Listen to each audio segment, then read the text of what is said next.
Okay, so welcome to this little short solution on a simple mechanics problem. Here the question is defined as we have a wall, we have a jib extending from the wall, braced by a tie rod, suspending a load of 9 kilonewtons. We're asked to work out the force in the jib and the forces in the tie rod, provided that the sides are as defined here, 5 meters for the tie rod, 8.5 meters for the jib, and 4.5 meters the distance between the anchor points of the jib to the tie rod. Okay, so first thing we should do is that would be a free body diagram. Beg your pardon, that would be a space diagram. A free body diagram is going to be quite similar to that, but we should set up our conventions. And our conventions are this way: vertically is positive up, across to the right positive, in that direction. Free body diagram, just sketched briefly, looks something like this. This is an analytical solution. We don't spend too much time on the accuracy of our free body diagram. But 9 kilonewtons, the principle of transmissibility of forces, means I can arrange the vectors head to tail. And because they all join up, arrows head to tail, without a resultant or a space in between the beginning and the ending of the vector polygon, in this case it's a triangle, then it means that the situation is in equilibrium. So that much we know is true. Now, using the cosine rule, because remember up here all we're given is 3 sides, so the cosine rule relates 3 sides to an angle in any triangle. It doesn't have to be a right angle triangle. And it's a squared equals b squared plus c squared minus 2bc cos of the opposite angle to a squared, to a. So looking at this, we've got here 4.5 squared equals the square of the other 2 sides minus twice the multiplication of those 2 sides, and cos of the angle opposite the original side that we squared on the left hand side. So working this through, we can see that inverse cos of this number here, which is basically just this, the maths, the arithmetic done here, gives us CBA has an angle of 25.5 degrees, and there it is up there. So if I were to label this so that we have the correct convention, I'd say that this is A, and that's B, and that's C, to match our original space diagram. Alright, that helps us as we follow through. Now, using the sine rule, and the sine rule relates a side to the angle that's opposite it.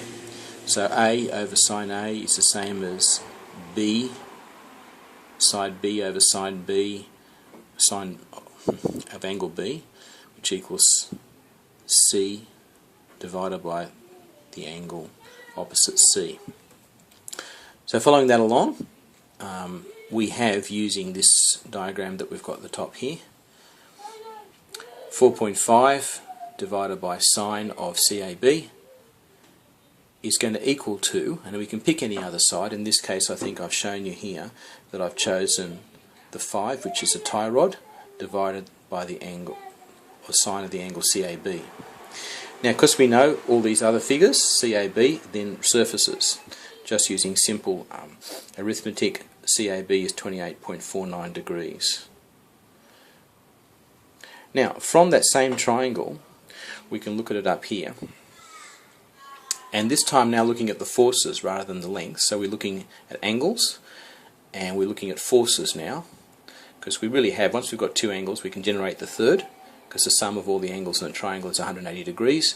So simply by subtracting these 2 angles from each other, we arrive at this third angle. So we have all the information that we need to solve everything that we need in that triangle. So we can say Ft, so Ft then becomes the force in the tie, using the sine rule, divided by the sine of the angle down here, which is 28.49 degrees, we worked it out earlier, there it is, equals 9 kilonewtons, that side here on the sine rule, divided by the sine of angle CBA, which we've worked out to be 25.45 degrees. Easily solve for Ft equals 9.98 kilonewtons, which approximates 10 kilonewtons to, say, 2 significant figures. And that's how the answer's been given to us.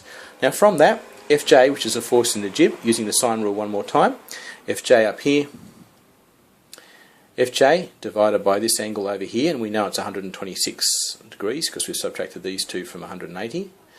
So Fj over the sine of 126 is going to equal to 9 kilonewtons over our old friend, this angle down here that we've already worked out, sine of 25.45 degrees. And substituting values for that, 9 kilonewtons, there it is, equals sine of this, which is 0.808, divided by this figure here, 0.43, gives us 16.91 kilonewtons, which is closest, damn it, to 17 kilonewtons, which is in fact the answer that's been required. So there you have it. Fairly simple. I hope you get something out of that.